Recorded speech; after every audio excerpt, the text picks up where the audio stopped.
LiberalViewer presents.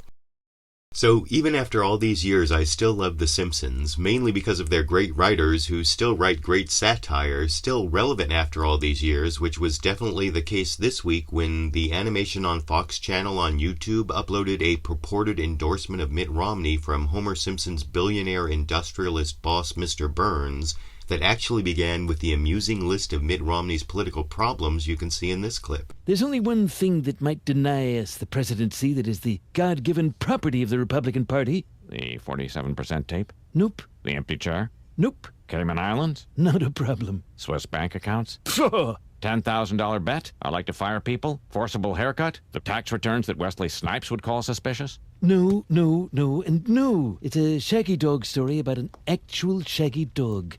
Apparently, while on vacation, old Mitt strapped his mutt to the roof of his car for a brief 650-mile jaunt. Of course, the evil Mr. Burns had a ready excuse for Mitt Romney's seemingly cruel act of strapping a dog to the roof of his car, as you can see in this clip. What's that? You liked being tied to the roof of the car? Because it allowed you to see more of this great land of ours and its wonderful natural resources, ripe for drilling and mining and exploiting.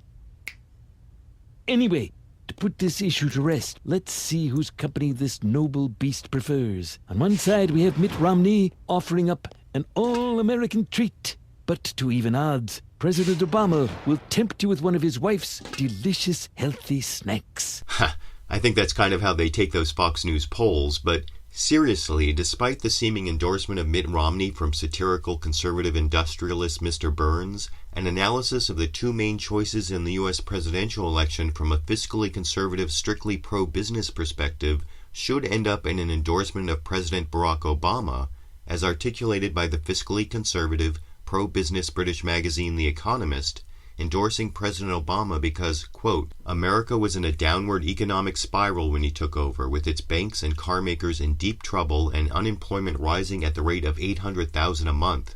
His responses, an aggressive stimulus, bailing out General Motors and Chrysler, putting the banks through a sensible stress test and forcing them to raise capital so they are now in much better shape than their European peers, helped avert a depression, unquote. Still, the conservative pro-business editors at The Economist listed several problems with President Obama's economic record, even writing, quote, Mr. Obama's shortcomings have left ample room for a pragmatic Republican, especially one who could balance the books and overhaul the government, unquote. Unfortunately for Mitt Romney, and for the United States if he should win, Romney has not campaigned as a fiscally conservative Republican, which is why those conservative pro-business editors at The Economist also wrote, quote, Far from being the voice of fiscal prudence, Mr. Romney wants to start with huge tax cuts which will disproportionately favor the wealthy while dramatically increasing defense spending.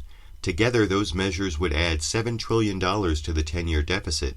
He would balance the books through eliminating loopholes, a good idea but he will not specify which ones, and through savage cuts to programs that help America's poor, a bad idea which will increase inequality still further. At least Mr. Obama, although he distanced himself from Bull Simpson, has made it clear that any long-term solution has to involve both entitlement reform and tax rises, unquote.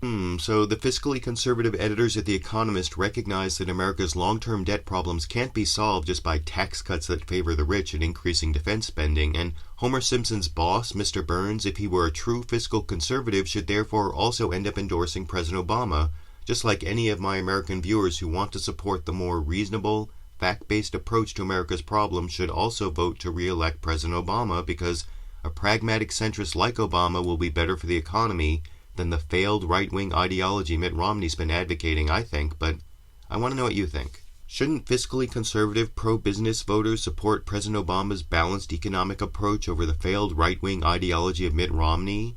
And, as a corollary, should Mr. Burns really endorse Mitt Romney? YouTube, you decide.